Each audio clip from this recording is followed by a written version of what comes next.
کہ ایک دن نبی کریم صلی اللہ علیہ وسلم مدینہ طیبہ کے باہر صبح کے وقت واک کرنے کے لیے، جس کو تم واک کہتے ہو، ٹہلنے کے لیے، چہل قدمی کرنے کے لیے باہر نکلے.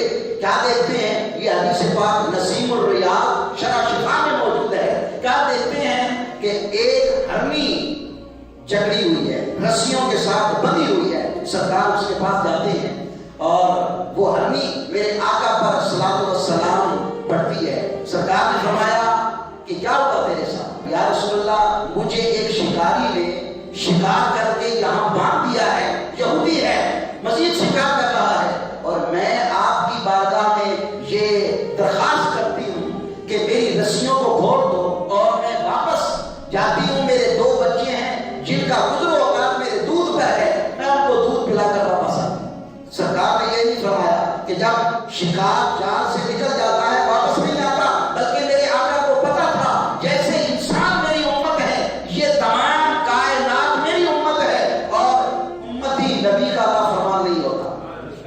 نبی کریم صلی اللہ علیہ وسلم نے رسیاں کھول دی، وہ چلی گئی، اور یہودی آ گیا.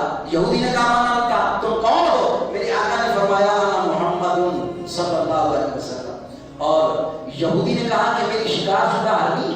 تو سرکار نے فرمایا میں نے اس کو کھولا ہے، میں ضامن کے طور پر یہاں بیٹھا ہوں. یہودی نے کہا بڑی عجیب بات ہے، میں نے سنا تھا کہ محمد صلی اللہ علیہ وسلم ایسی باتیں کرتے ہیں جن کو عقل تسلیم کرتی ہے، لیکن اس بات کو تو کم نہیں مانتی. سرکار نے فرمایا اچھا سنو، میں نے زمین پر کھڑے ہو کر ڈوبے ہوئے سورج کو ایک انگلی کے اشارے سے واپس لوٹایا.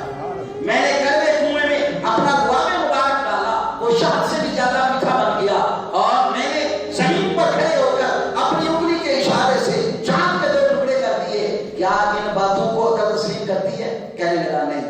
تو سرکار کی گفتگو شروع تھی، ادھر وہ اپنے بچوں کو کہتی ہے جلدی میرا دودھ پی لو، میں نے واپس جا کے ضمانت دینی ہے. نبی کریم صلی اللہ علیہ وبارک وسلم کی ضمانت دینی ہے. تو بچے کہتے ہیں وہ کون؟ بچوں سے تعارف کراتی ہے، وہ ہمارے جیسے بے آزموں کے آثار، وہ محمد شفیع المذنبین ہیں.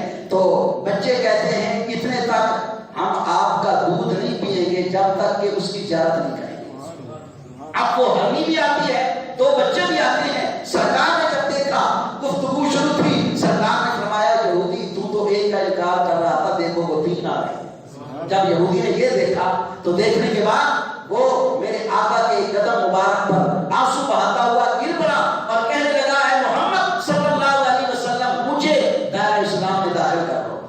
وہ لا الہ الا اللہ محمد رسول اللہ پڑھ کر مسلمان ہو جاتا ہے، اور ہرنی آ کر دوسرے قدم پر گرتی ہے. میرے آقا نے دونوں کو بشارت دی. کوئی شاعر